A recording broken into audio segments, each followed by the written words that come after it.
What's good, Raven Nation? You know what I'm saying? Bird Gang in the building.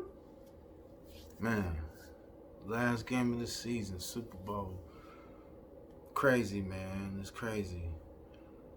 My prediction didn't come out as what I thought it was, but I knew Tampa Bay was going to get the win. I just knew it in 100,000 ways, where even to the point where I thought, just like the media thought, my homeboy can do this, my homeboy can do that.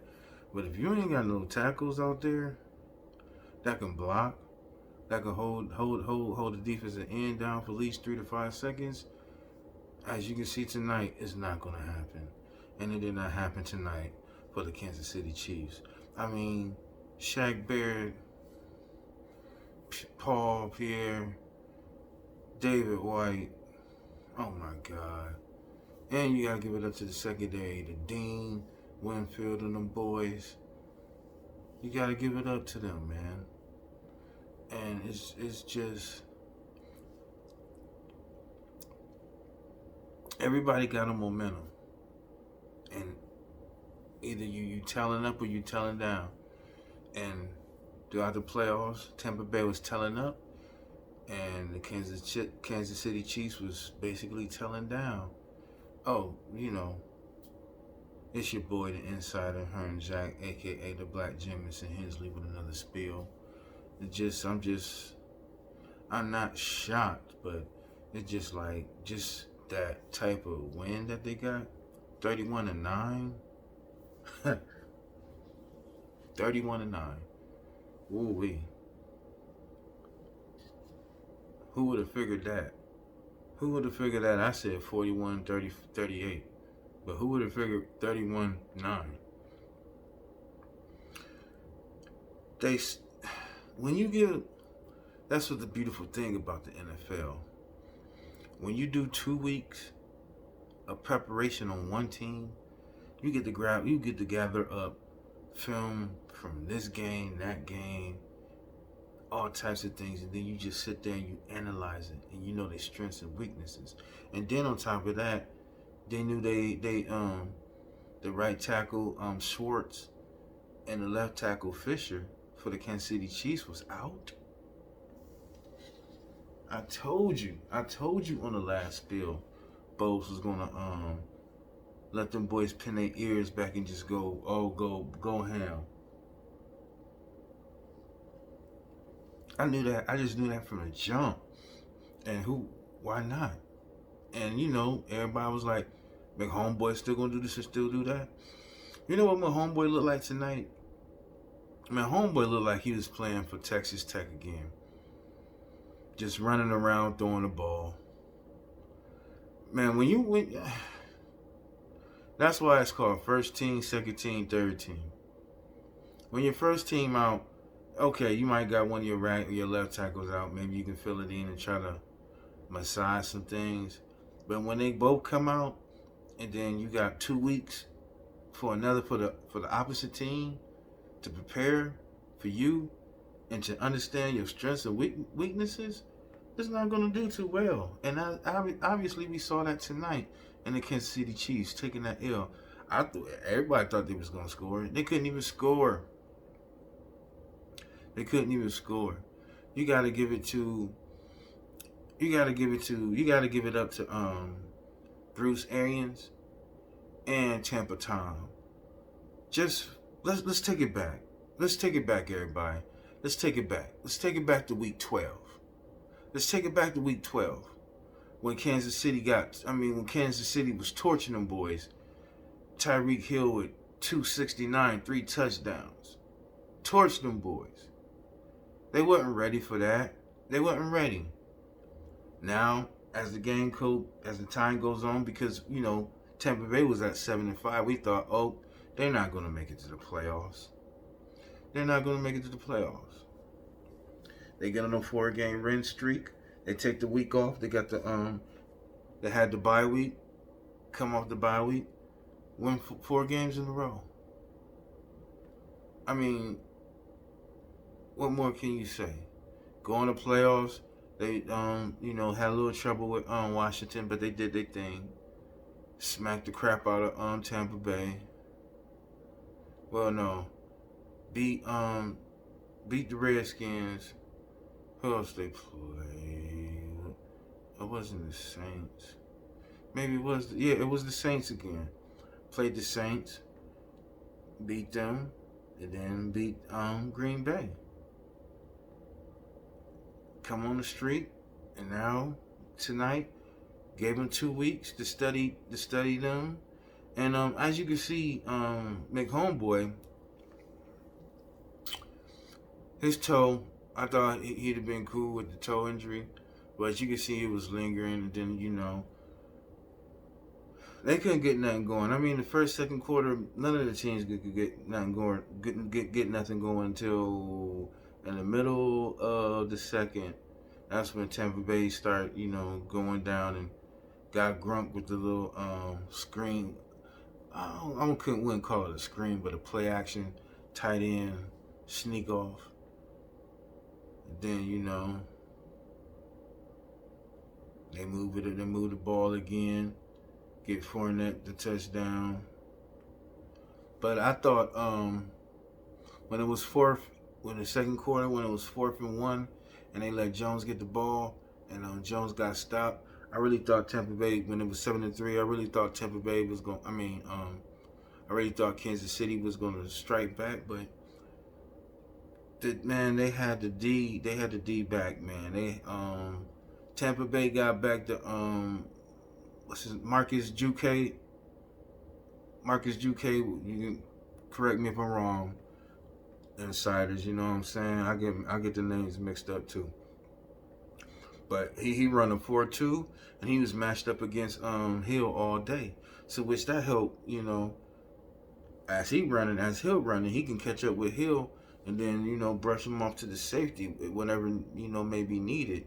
And they just seen everything coming up front because basically they ran like a 2 deep, a cover 2 zone, just let the defensive front, the forward just rush at the quarterback. And like I said, when you got a right tackle and your left tackle out, what can you possibly do?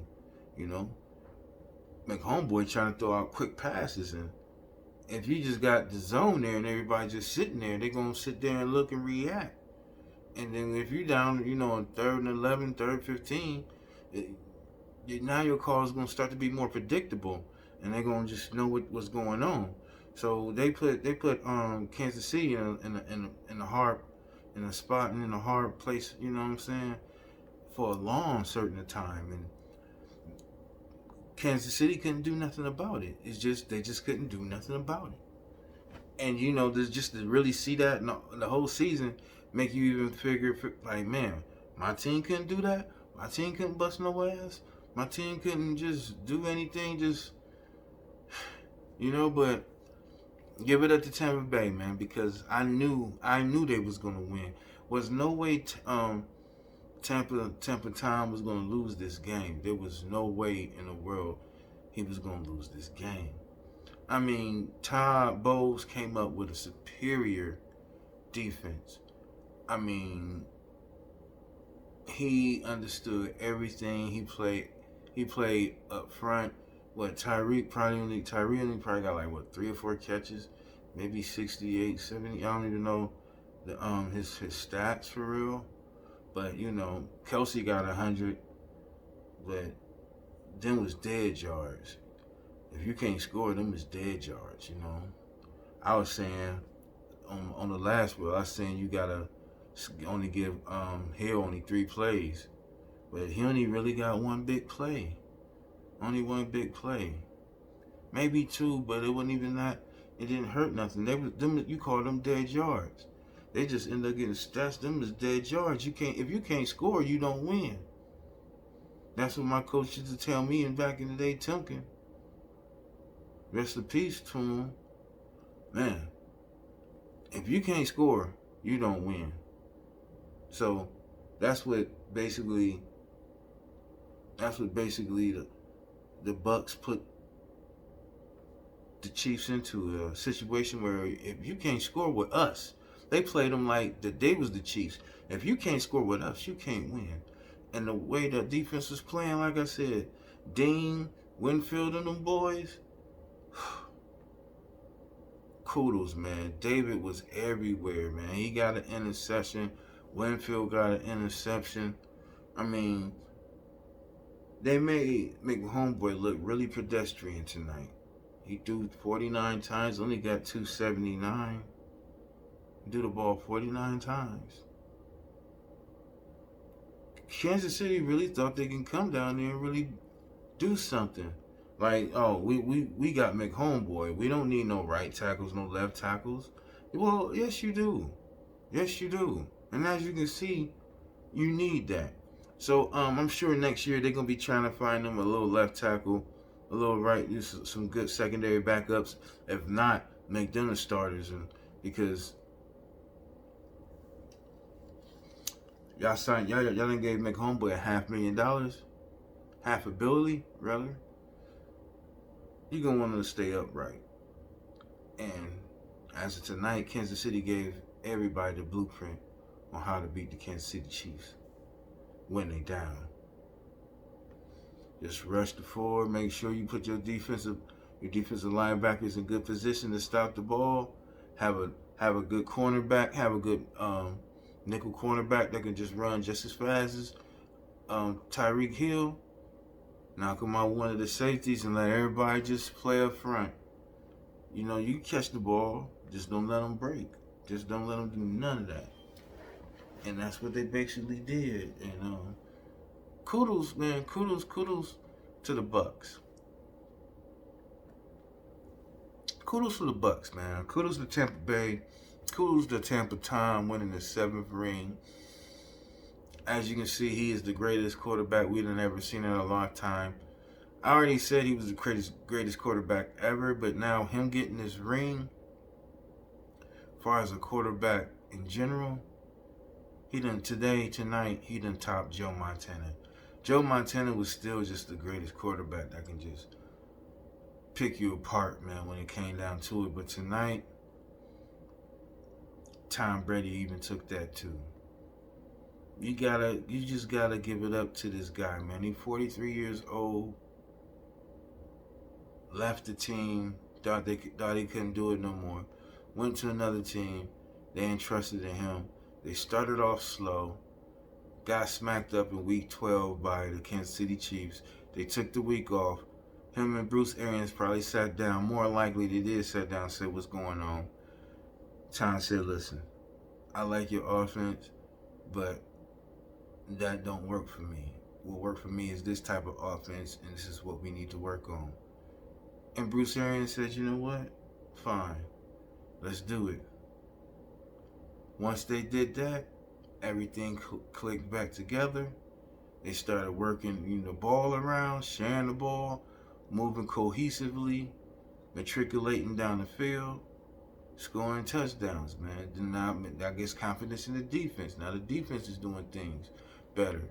You know, it all coincides. It all works.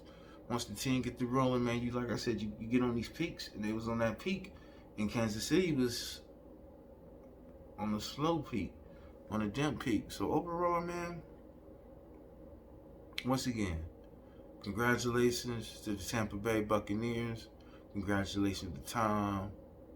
He gonna leave out with Giselle. Don't even talk to nobody. He's gonna leave out with a bad chick and just walk out the building. Don't talk to nobody. That's what he gonna do. You know what I'm saying? And now you got McHomeboy gotta explain what's this, what's that, what's this, what's that. Did you think did you think he was too big for the GOAT? Was the GOAT too big? You gotta answer that stuff. You know, his ego, like, man, forget this guy, but this is the stuff you gotta answer for. You didn't win it this year, and this is what you gotta answer, man. So with that being said, every day in life you gotta work hard. It's 2021. It's either eat or starve. Once again, it's the Insider, your boy Herm Jack, aka the Black Jamison Hensley, with another spill. I appreciate y'all. Leave comments or whatever. I'm not gonna stop with this just because the season over don't mean I'm over. We gonna get into basketball. We go back to football. We go to drafts. Let me know who you figure we should draft. Let me know who y'all should draft. I'll come up with a mock draft. We figure all this out together, man. We all become insiders. Until then, we out.